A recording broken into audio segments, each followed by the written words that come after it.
Hello, चलो आज हम लोग डिस्कस करने वाले हैं प्रॉपर्टीज ऑफ अल्कोहल प्रिपरेशन के बाद। तो प्रॉपर्टीज ऑफ अल्कोहल में फर्स्ट ऑफ ऑल हम लोग बात करेंगे फिजिकल प्रॉपर्टी की। आप देखें, फिजिकल प्रॉपर्टी के अंदर दो मेन चीजें आपको यहां पे समझनी है। पहला, बॉइलिंग पॉइंट। ठीक है, बड़ा इंटरेस्टिंग है इसलिए मैं आपको बता रहा हूं। बॉइलिंग पॉइंट के अंदर क्या है कि दो तीन बातें आपको याद रखनी है। फर्स्ट पॉइंट, जैसे जैसे अल्कोहल का मॉलिक्यूलर वेट बढ़ेगा इनका बॉइलिंग पॉइंट बढ़ेगा। क्या बोला मैंने? जैसे जैसे मॉलिक्यूलर वेट बढ़ेगा इनका बॉइलिंग पॉइंट बढ़ेगा।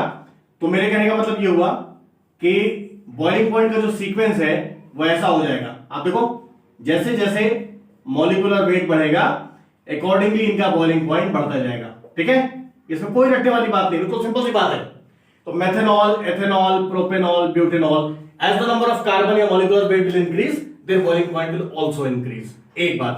दूसरा जो सबसे इंटरेस्टिंग पॉइंट इसके अंदर है, सेकंड पॉइंट बी आप मान लो, in case of isomeric alcohols, ध्यान से समझना, in case of isomeric alcohols boiling point decreases with increase in branching. क्या बोला मैंने?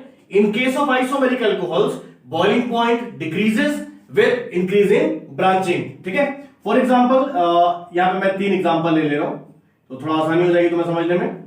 CH3, CH2, CH2OH, आप इसको कह सकते हो ब्यूटेनॉल, एन ब्यूटेनॉल या ब्यूटाइल अल्कोहल।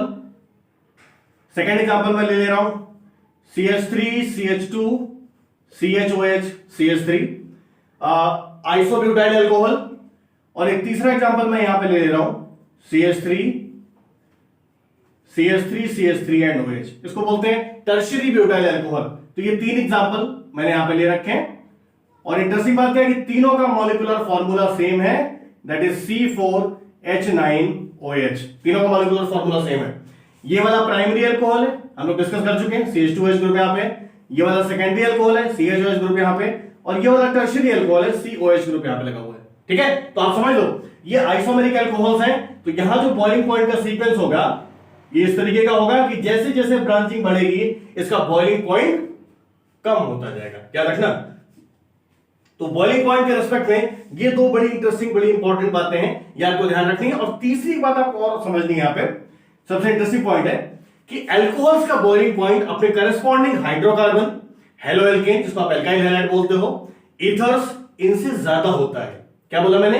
अल्कोहल्स का बॉइलिंग पॉइंट अपने करस्पॉन्डिंग हाइड्रोकार्बन, एल्केन हैलाइड और ईथर से ज्यादा होता है। The reason is alcohol molecule possess hydrogen bonding, right? बड़ी इंटरेस्टिंग चीज है। सिर्फ मेरी कहानी सुनना, पैसे बोलने के हैं, लेकिन लिखा तो सब किताब में भी होता है। ठीक है ना?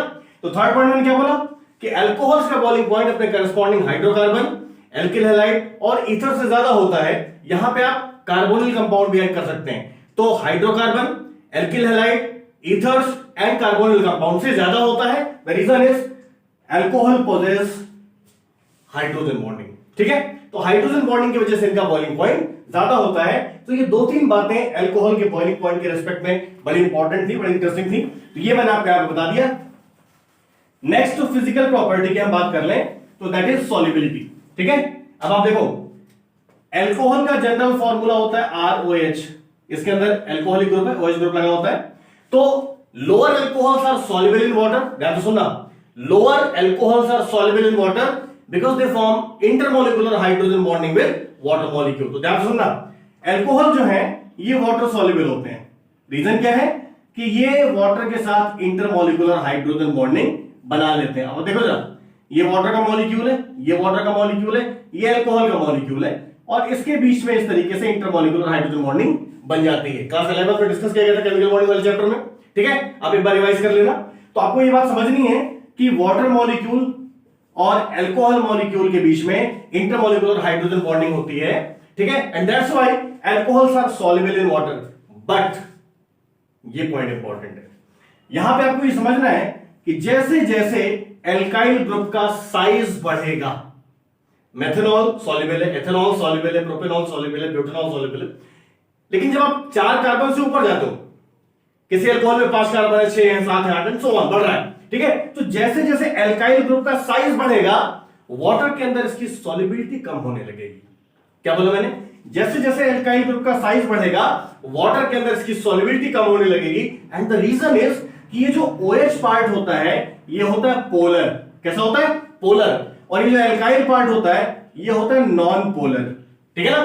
तो जब तक एल्काइल छोटा था तो OH यानी पोलर पार्ट डोमिनेट कर रहा था। वाटर क्या होता है? पोलर सॉल्वेंट है, तो पोलर पोलर आराम से सॉल्युबल था। लेकिन जैसे जैसे अल्कोहल में एल्काइल ग्रुप बड़ा होता गया, यानी नॉन पोलर कैरेक्टर बढ़ता गया, तो ये पोलर पे डोमिनेट करने लगता है और वाटर में इसकी सॉल्युबिलिटी कम होने लगती है। तो ये दो इंटरेस्टिंग बातें थी फिजिकल प्रॉपर्टी के रिस्पेक्ट में। अब इसके बाद हम बात करेंगे केमिकल प्रॉपर्टीज की। तो important chemical properties of alcohol हम नेक्स्ट पार्ट में डिस्कस करेंगे। Thank you.